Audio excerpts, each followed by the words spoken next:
Bonjour à tous, on se retrouve pour un nouveau vlog. Ce matin, je me suis levée de bonne humeur et j'étais hyper motivée pour aller faire une petite marche dans la forêt pour m'aérer l'esprit. Réfléchir un petit peu à l'avenir de cette chaîne, à mes futurs tableaux, à ce dont j'ai profondément envie de vous partager ici. Et rien de mieux qu'une marche dans la nature pour prendre un grand bol d'air frais. De voir toute cette verdure, la nature qui se réveille, c'est vraiment un bonheur pour moi. D'ailleurs, je me faisais la réflexion il y a peu de temps que j'ai toujours vécu à côté de l'eau, donc la Seine en général, mais aussi toujours à côté d'une forêt. J'ai vraiment quelque chose avec ces lieux-là apparemment. C'est vrai que la forêt a quelque chose à la fois de mystérieux, qui peut parfois d'ailleurs faire un petit peu peur, je dirais. Suivant les saisons, les forêts n'ont pas forcément bonne réputation. Tout est empli de mystères. Dans l'histoire de France, c'était aussi des lieux qui n'étaient pas spécialement bien famés. Mais c'est aussi un lieu reposant où les arbres prennent racine, communiquent ensemble, sont lieu de vie pour la nature, pour la faune, pour la flore. Voilà, tous les animaux qui gravitent. Et j'espérais aussi tomber sur des chevreuils parce qu'il y a pas mal de chevreuils dans cette forêt.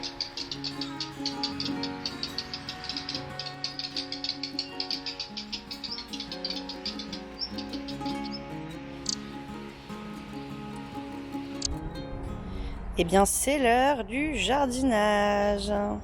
Donc, j'ai acheté plein de légumes, les courges décoratives pour cet automne, Halloween et tout, puisque c'est vraiment une fête que j'adore. Nous avons de la roquette. Là, ce sont des fleurs de dahlia, donc je crois que ça pousse une seule fois, c'est une annuelle. Donc, il faudra la replanter l'an prochain. Je vais tester également les courgettes, les aubergines. On a acheté des petits comme ça, des petites pancartes. Nous avons également des mélanges zinnia. Alors, Bibou Bibou Donc l'idée c'est de tout mettre là-dedans. En fait, ça fait une petite serre avec le couvercle. J'ai pris du terreau universel. Il va falloir aussi qu'on s'occupe du jardin et l'olivier qui prend l'air. Voilà, voilà. Donc c'est parti. Là c'est des nouveaux gants. Je crois que j'avais acheté ça chez Action. Et c'est y part. Les pots pour les semis. Voilà. Et des petits pots en plus comme ça.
Et là, tous les jardiniers me hurlent, mais qu'est-ce qu'elle fait?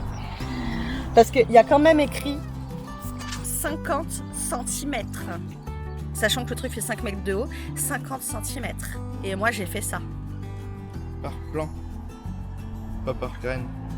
Ah ouais? C'est que quand, là, avec toute la chance, c'est qu'il y a un plan qui va sortir. Ah ouais? Il faudra les planter 50 cm chaque plan. Parce que ça peut atteindre 5 mètres. Donc tout va bien.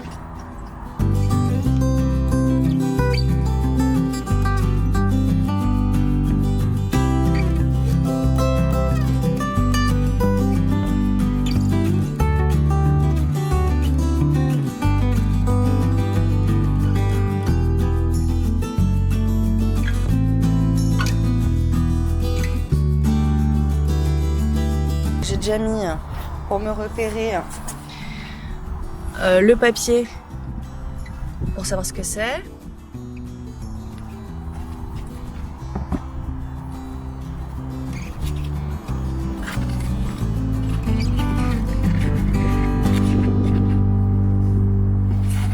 Voilà.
Pour ce gâteau, j'utilise 3 bananes. Alors, elles ne sont pas hyper noires, mais elles sont quand même bien mûres. Ça fait plus d'une semaine que je les ai achetées maintenant.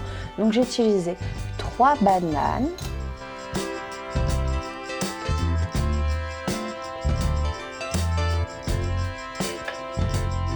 Je viens ajouter dedans la farine. Donc, normalement, c'est 250 grammes. Et là, je me suis trompée. J'ai mis 300 grammes. Mais écoutez, on va voir ce que ça donne. C'est pas grave. Donc 300 g de farine ou 250, le truc est juste. Et là, je suis un petit peu flemmarde aujourd'hui, je change un petit peu la recette, puisque au lieu de mettre tous mes ingrédients secs d'un côté et mes ingrédients humides de l'autre, eh ben, je vais tout jeter dans le saladier. Je mélange mon sucre de canne et mon sucre blanc. Je fais toujours un petit peu des deux puisque la consistance n'est jamais la même. Ici, j'ai mis 90 g de sucre en tout.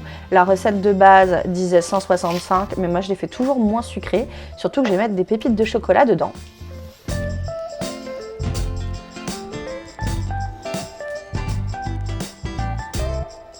Un sachet de levure, un peu de bicarbonate en plus pour bien lever le gâteau.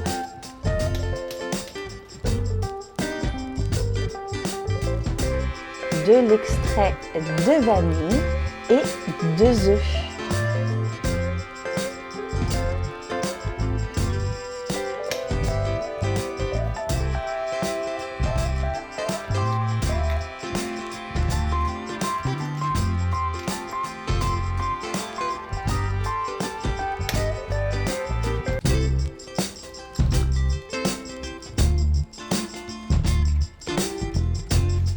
Ensuite, pour rendre le gâteau un petit peu moelleux, j'ajoute ici du lait d'amande, mais on peut très bien utiliser du lait classique, mais je trouve que le lait d'amande, ça apporte un petit quelque chose en plus.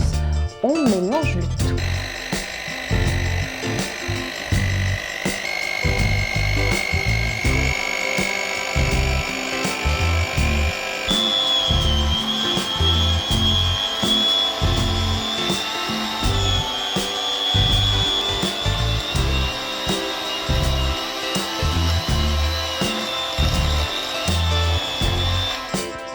C'est parti pour le chocolat. J'ai pris un chocolat noir pâtissier. Ici, je suis généreuse et je mets la moitié de la plaquette que je coupe au couteau.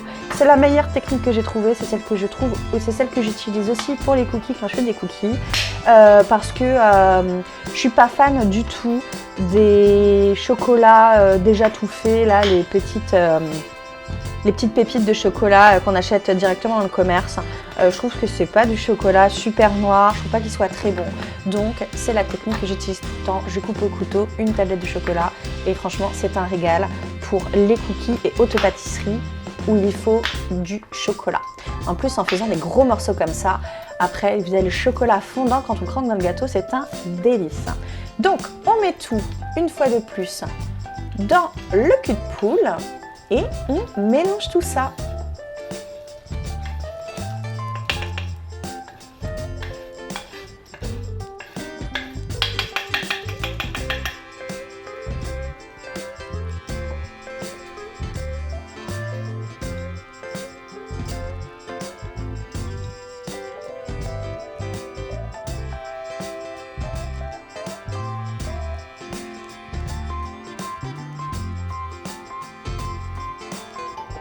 Je beurre mon moule et c'est parti pour 3/4 d'heure de cuisson à 175 degrés.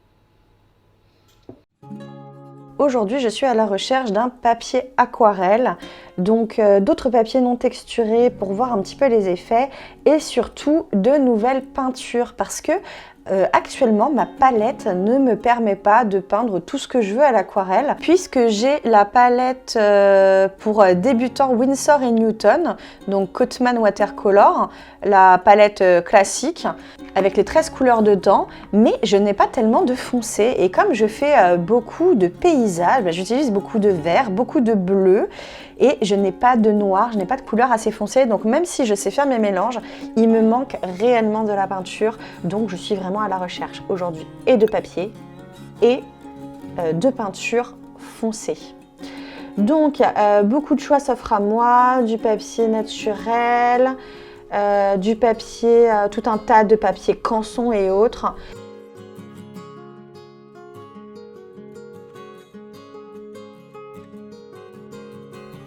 Donc j'ai choisi celui-ci, donc le papier canson aquarelle XL, donc c'est un 300 grammes en format A4 qui m'a l'air d'être pas mal, pas trop texturé, assez épais et qui au niveau du prix m'a l'air acceptable étant donné que je ne suis pas encore experte en aquarelle et donc pour commencer je pense que c'est pas mal du tout. Je vous en donnerai des nouvelles. J'ai trouvé ces aquarelles, je connais pas du tout le nom. Apparemment il s'agit d'aquarelles fines. Alors du coup j'en ai pris 3. Il y a plein de couleurs. C'est pas cher du tout. Je crois qu'on est aux alentours de 4 € les 2 godets.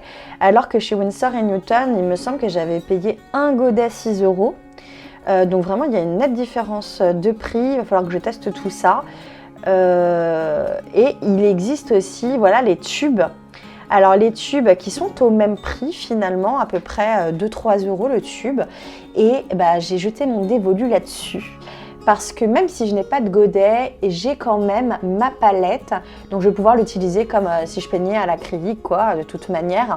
Ça séchera et il serait peut-être aussi intéressant que je trouve des godets seuls pour pouvoir remplir ma peinture pendant les voyages, voilà, si je pars en voyage. Mais sinon pour l'instant c'est très bien ces petits pots de peinture. Pour accompagner le gâteau que j'ai fait hier, je vais me faire un bon thé.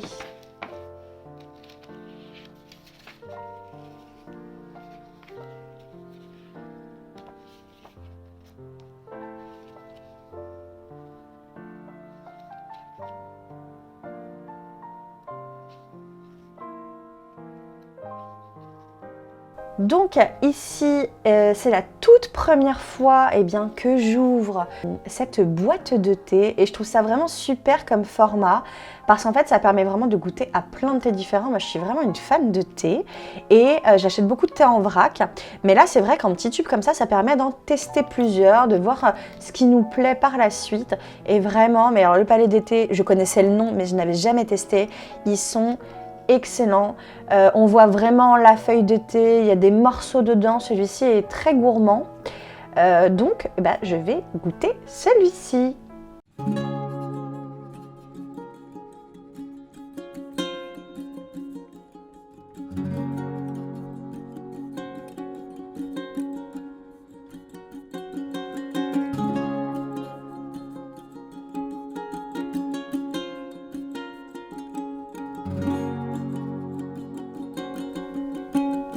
Bibou n'a rien trouvé de mieux que faire sa toilette durant mon plan sur ma théière, hein, comme vous pouvez le voir.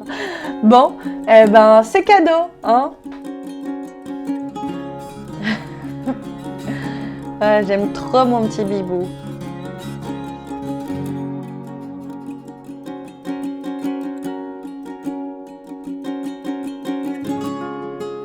Bon, même si clairement il essaye toujours de me manger, je suis vraiment sa proie, hein, systématiquement.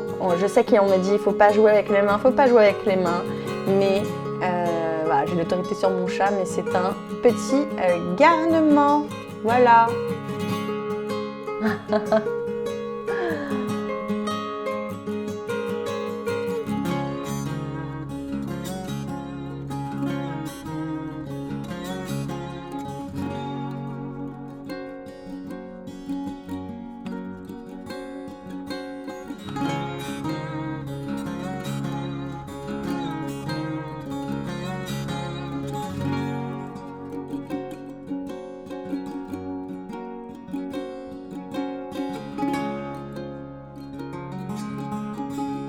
Le banana bread est super bon, bien moelleux. C'est la première fois que je mets des pépites de chocolat dedans. Franchement, je referai cette recette parce qu'il était délicieux.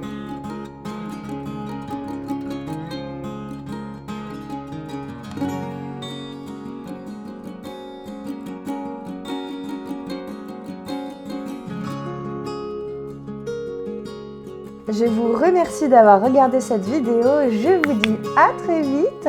Prenez soin de vous. Ciao!